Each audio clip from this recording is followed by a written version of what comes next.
Assalamualaikum warahmatullahi wabarakatuh. Perkenalkan, nama saya Alisna Laila. Di sini saya akan menjelaskan tentang suku Sasak. Suku Sasak adalah suku asli dari Pulau Lombok, Nusa Tenggara Barat. Sekitar 80% penduduk Pulau Lombok adalah suku Sasak. Seperti julukannya, Pulau Seribu Masjid, Pulau Lombok ini sebagian besar penduduknya menganut agama Islam, termasuk suku Sasak.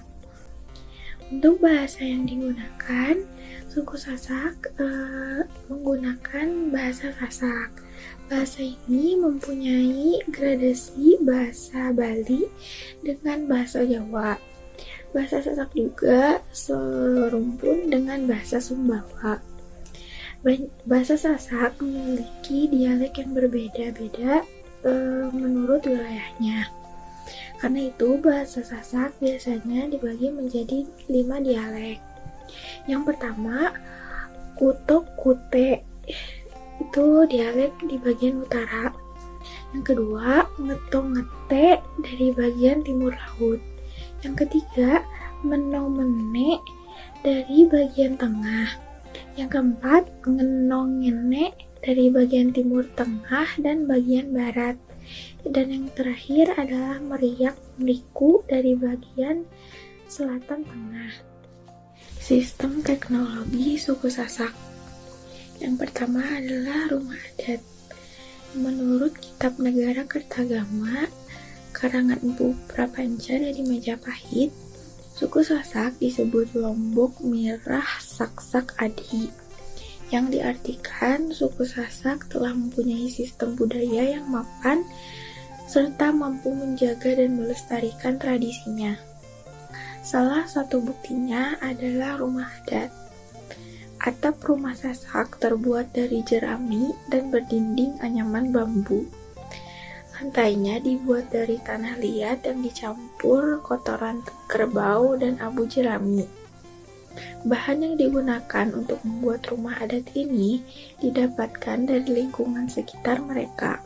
Bahkan untuk menyambung bagian-bagian kayu, mereka menggunakan paku yang terbuat dari bambu. Rumah ini hanya memiliki satu pintu berukuran sempit dan rendah. Juga tidak memiliki jendela. Orang Sasak tidak membangun rumah dengan sembarangan, meyakini bahwa lokasi yang tidak tepat dapat berakibat kurang baik kepada yang menempatinya. Misalnya, mereka tidak membangun rumah di atas bekas perapian, bekas sumur, dan lain-lain. Orang Sasak juga tidak akan bangun rumah berlawanan arah dan ukuran berbeda dengan rumah yang lebih dulu ada, karena dianggap itu adalah perbuatan melawan tabu atau balik lengket. Ruangan di rumah ini dibagi menjadi ruangan induk, meliputi balai luar atau ruang tidur, dan balai dalam, yaitu tempat menyimpan harta benda, ruang ibu melahirkan sekaligus ruang disemayamkannya jenazah sebelum dimakamkan. Balai dalam dilengkapi amben, dapur, dan sempare atau tempat penyimpanan makanan. Kemudian ada sangok atau ruang tamu. Ada 8 macam rumah di dalam komplek perumahan suku Sasak. Yang pertama ada balai tani. Balai tani adalah rumah untuk orang Sasak yang berprofesi sebagai petani. Yang kedua ada balai jajar. Itu adalah rumah untuk orang Sasak yang golongan ekonominya menengah ke atas. Yang ketiga ada sekepat sebagai tempat menerimanya tamu, karena menurut orang Sasak tidak semua orang boleh masuk ke rumah. Ini juga digunakan untuk menerima pemuda yang ingin melamar.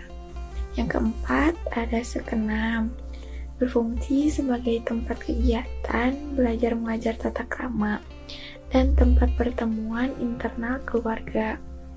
Yang kelima, ada balai ter sebagai tempat persangkapan atau persidangan adat, seperti tempat penyelesaian masalah pelanggaran hukum adat. Yang keenam, balai belek. Balai belek Kucingah untuk tempat kegiatan besar kerajaan. Yang ketujuh, balai tajuk untuk tempat pertemuan keluarga besar. Yang kedelapan, balai Gunung Rate. Itu adalah bangunan untuk menghindari banjir. Biasanya berbentuk rumah panggung. Sistem teknologi suku Sasak yang kedua adalah benda-bendanya. Yang pertama itu ada sabuk belo. Yang kedua ada gendang belek. Yang ketiga ada ente. Yang keempat ada peralatan bekerja seperti pacul, parang, tenggale, dan lain-lain. Yang kelima ada peralatan untuk bangun rumah. Sistem mata pencaharian suku Sasak. Secara tradisional, mata pencaharian sebagian besar orang Sasak dalam bidang pertanian. Jadi mereka bertanam padi, sawah, padi ladang, jagung, ubi kayu, ubi jalar, kacang tanah, kedelai, dan lain-lain. Selain itu juga mereka mengusahakan kebun kelapa, tembakau, kopi, dan tebu. Sebagian orang juga ada yang menjadi nelayan. Nah, terus peternakan merupakan mata pencaharian yang sambilan gitu, mata pencaharian sambilan. Mereka berternak juga, berternak sapi, kerbau, dan unggas. Ada juga yang membuat kerajinan tangan. Ini banyaknya ibu-ibu atau wanita-wanitanya membuat anyaman, barang dari rotan, dari tanah liat, terus tenun, dan lainnya. Nah, kain tenun yang dihasilkan suku Sasak juga sangat terkenal karena masih dibuat dengan cara tradisional dan menggunakan bahan berasal dari alam. Sistem kemasyarakatan suku Sasak. Jadi ini dibagi menjadi 4. Pertama, ada pelapisan sosial. Di dalam pelapisan sosial itu terdapat 3 lapisan sosial. Jadi yang pertama ada golongan berat, yang kedua golongan purwangse, yang ketiga golongan bulu ketujur. Nah, setelah pelapisan sosial ada yang kedua lagi, sistem kekerabutan. Umumnya berdasarkan prinsip bilateral, yaitu menghitung hubungan kekerabatan melalui pria dan wanita. 3. Ada prosedur dan prinsip penyelesaian konflik. Mereka akan berkumpul untuk mengemukakan masalahnya. Kemudian akan ada yang memberi fatwa berdasarkan hukum adat dan fatwa agama. Setelah musyawarah, mereka akan memutuskan untuk berdamai.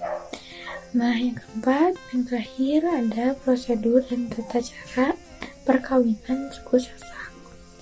Jadi pada saat resepsi perkawinan, apabila perempuan ingin dinikahkan, maka harus dilarikan dulu ke rumah keluarganya pihak laki-laki. Ini yang dikenal sebutan meracik atau selarian. Selanjutnya, kesenian suku Sasak. Suku Sasak termasuk suku yang kreatif, yang banyak menghasilkan kerajinan dan memiliki kesenian yang sangat bernilai. Nah, yang pertama contoh keseniannya adalah tari gandrung. Terus ada peresean juga. Terus kita ke yang terakhir adalah sistem pengetahuan dari suku Sasak. Suku Sasak mempunyai pengetahuan turun-temurun dari nenek moyang. Contohnya lantai rumah yang terbuat dari tanah liat dicampur dengan kotoran kerbau. Itu campuran itu dari tanah liat dan kotoran kerbau membantu lantai tanah mengeras sekeras semen. Jadi sekeras semen itu si lantainya. Sekian dari saya. Mohon maaf apabila ada kesalahan. Terima kasih atas perhatiannya. Wassalamualaikum warahmatullahi wabarakatuh.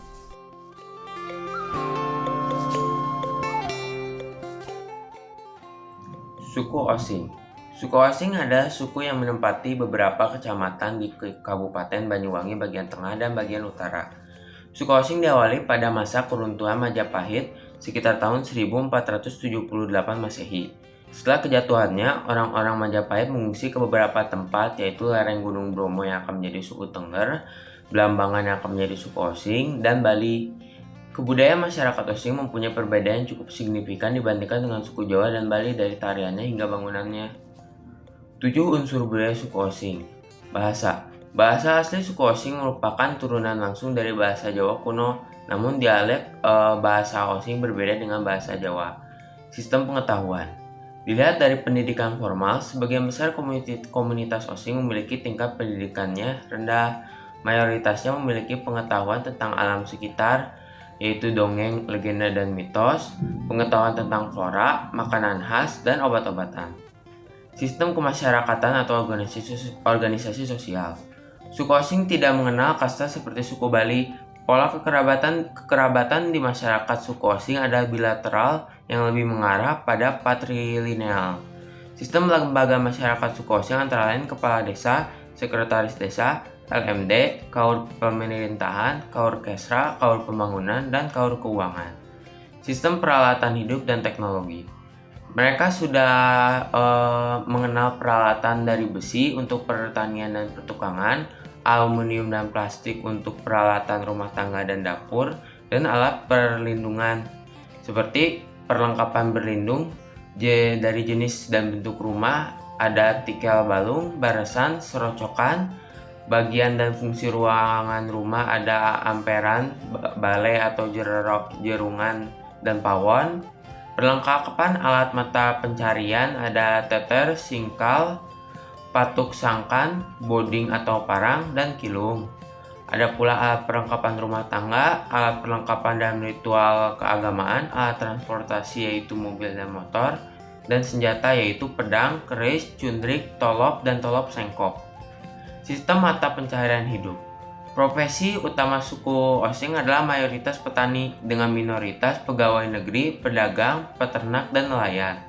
Macam-macam hasil mata pencarian meliputi hasil pertanian dari padi jagung, ketela pohon, ketela rambat, kentang, tomat, bawang, kacang panjang, terong, dan timun. Hasil perkebunan meliputi kelapa, kopi, cengkeh, randu, mangga, durian, pisang, rambutan, pepaya, alpukat, jeruk, dan belimbing. Hasil perindustrian meliputi tenunan atau plismet dan ukir-ukiran. Sistem religi. Awalnya kepercayaan suku Osing adalah ajaran Hindu-Buddha. Seiring dengan berkembangnya kerajaan Islam di Pantura menyebabkan agama Islam menyebar dengan cepat di kalangan suku Osing. Masyarakat suku Osing juga masih memegang kepercayaan lain seperti Sabta Dharma dan Pamu atau Purwa Ayu Mandi. Sistem religi yang ada di masyarakat Osing ada yang mengandung unsur animisme, dinamisme, dan monoteisme. Dari kesenian utamanya antara lain Gandrung Banyuwangi, Patrol, Seblang, Angklung, Tari Barong, Kuntulan, Kendang Kempul, Janger, Jaranan, Jaran Kincak, Angklung Caruk, dan Jedor.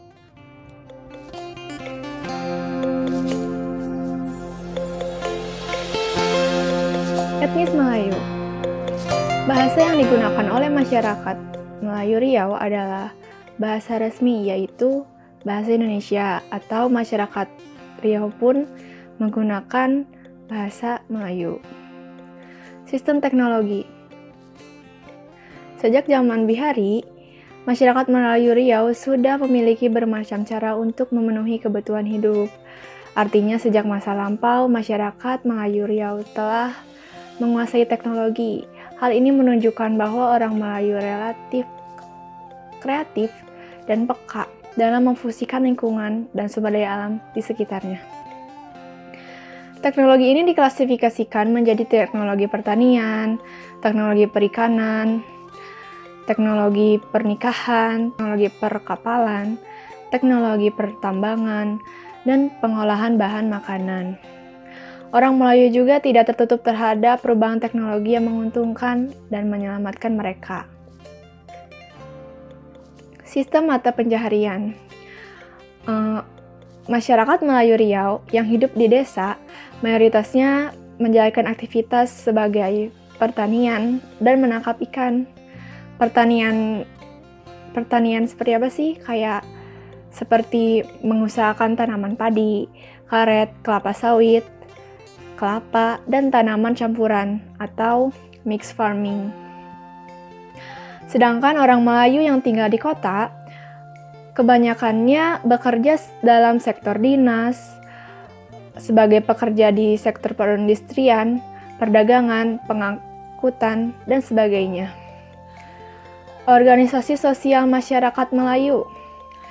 Masyarakat Melayu Riau pada dasarnya terdiri dari dua golongan, yaitu golongan masyarakat asli dan masyarakat penguasa atau bangsawan kesultanan. Sistem pengetahuan masyarakat Melayu adalah dalam kehidupan sosialnya, pengetahuan ini berpengaruh pada beberapa hal, seperti sikap sederhana, menguatkan iman kepada Tuhan, dan kedekatannya kepada alam. Kesenian. Kesenian dari etnis ini sendiri dibagi jadi 7. Yang pertama ada tari persembahan. Tari persembahan itu sebuah tari Melayu yang dikhusus untuk ditampilkan untuk menyambut para tamu yang datang. Yang kedua, ada kumpulan lagu-lagu daerah Riau seperti Lancang Kuning, Soleram, Anak Igat, Zapin, dan sebagainya.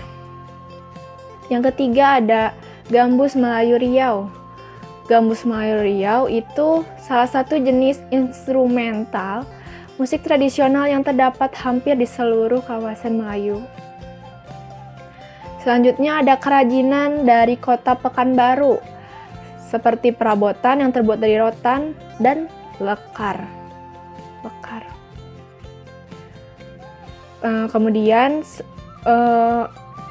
kesenian dari masyarakat Melayu itu, jika ada yang menikah, mereka biasanya mengikuti tahap-tahap. Yang pertama, para ibu-ibu dan saudara dekat untuk merayakannya biasanya memasak untuk acara resepsi yang diadakan di rumah mempelai perempuan. Jadi, apabila ada yang mau menikah, tetangga terdekat akan datang kepada rumah mempelai perempuan untuk ikut membantu memasak. Terus ada acara selawatannya atau badikyu. Terus ada acara pengantaran pihak lelaki ke rumah pihak perempuan atau ba'aghak. Selanjutnya ada kumpulan cerita rakyat dari berbagai daerah di Riau, di antaranya daerahnya seperti Dumai, Indragiri Hilir, dan kota Pekanbaru. Contoh cerita rakyatnya yang pertama ada Putri Uju, cerita rakyat Riau, Batu Batangkup, Si Lancang Kuning, Putri Kacamayang, Batang Tuaka, Kuansing, Ombaknya Losimutu Olang, dan lain-lain. Yang terakhir ada mainan tradisional Riau. Salah satunya seperti gasing dan bang senebu.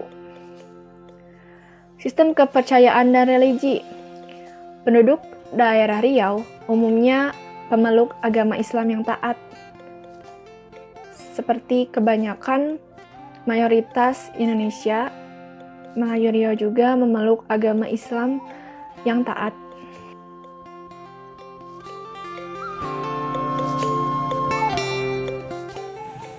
Assalamualaikum warahmatullahi wabarakatuh. Perkenalkan, nama saya Nugradia. Di sini saya akan coba untuk menganalisis unsur-unsur kebudayaan universal dari etnis Minangkabau. Etnis Minangkabau merupakan salah satu etnis yang menganut sistem matrilineal terbesar di Nusantara. Unsur yang pertama yaitu bahasa.